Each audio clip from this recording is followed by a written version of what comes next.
ഇത് വെള്ളരിക്കുണ്ടിനടുത്ത് മങ്കയം എന്ന് പറയുന്ന സ്ഥലത്ത് മണിക്കുറ്റിയിൽ ഹൗസ്.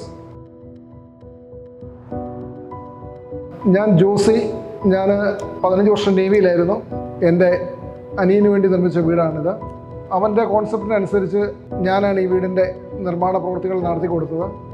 അപ്പം ഇതിൻ്റെ പണി എത്രയും വേഗം തീർക്കാൻ വേണ്ടിയിട്ട് നമ്മൾ തടിയിൽ നിന്ന് മാറിയിട്ട് മറ്റൊരു പ്രോഡക്റ്റിലേക്ക് മാറുന്നതിനെക്കുറിച്ച് ആലോചിക്കുകയും അങ്ങനെയാണ് നമ്മൾ ബെബറ്റോയെക്കുറിച്ച് അറിയുകയും അവരുടെ പ്രോഡക്റ്റിനെ കുറിച്ച് അന്വേഷിച്ച് ആ പ്രോഡക്റ്റ് തന്നെ നമ്മുടെ വീട്ടിലേക്ക് നമ്മൾ സെലക്ട് ചെയ്യുകയും ചെയ്തത്.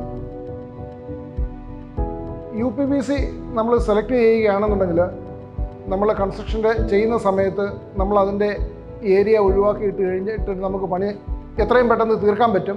പിന്നെ ലാസ്റ്റ് സ്റ്റേജിലാണ് ഇവർ സാധനം കൊണ്ടുവന്ന് ഫിറ്റ് ചെയ്യുന്നത്. ഏതാണ്ട് നമ്മളൊരു ഫസ്റ്റ് കോട്ട് പെയിൻറ്റിങ് കൂടെ കഴിഞ്ഞതിന് ശേഷമാണ് ഇവരത് ഫിറ്റ് ചെയ്യുന്നത്. നമുക്ക് ഒത്തിരി തലവേദന ഒഴിവായി കിട്ടും. അവർ വന്നു, സാധനം ഫിറ്റ് ചെയ്തു, നമ്മുടെ സാറ്റിസ്ഫാക്ഷൻ ആണെന്നുണ്ടെങ്കിൽ സാറ്റിസ്ഫാക്ഷൻ ആകുന്നോടം വരെ അവർ നമ്മൾ പറയുന്ന രീതിയിൽ അതിന് വേണ്ട അമെൻമെൻറ്റ് ചെയ്ത് എന്തെങ്കിലും റെക്ടിഫിക്കേഷൻ ഉണ്ടെങ്കിൽ അത് ചെയ്ത് കംപ്ലീറ്റ് ആക്കി തരും. പിന്നെ വേറൊരു കാര്യം എന്ന് പറഞ്ഞാൽ ഈ മഴ ഒത്തിരി കൂടുതലുള്ളൊരു ഏരിയയാണ് നമ്മുടേത്.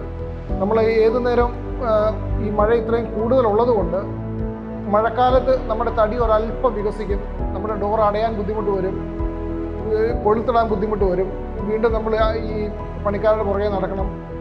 UPVC ആണെന്നുണ്ടെങ്കിൽ നമുക്ക് ഇങ്ങനെയുള്ള യാതൊരു ബുദ്ധിമുട്ടുകളും ഇല്ല. ഓവറോൾ നമ്മൾ വളരെ ഹാപ്പിയാണ് അവരുടെ വർക്ക്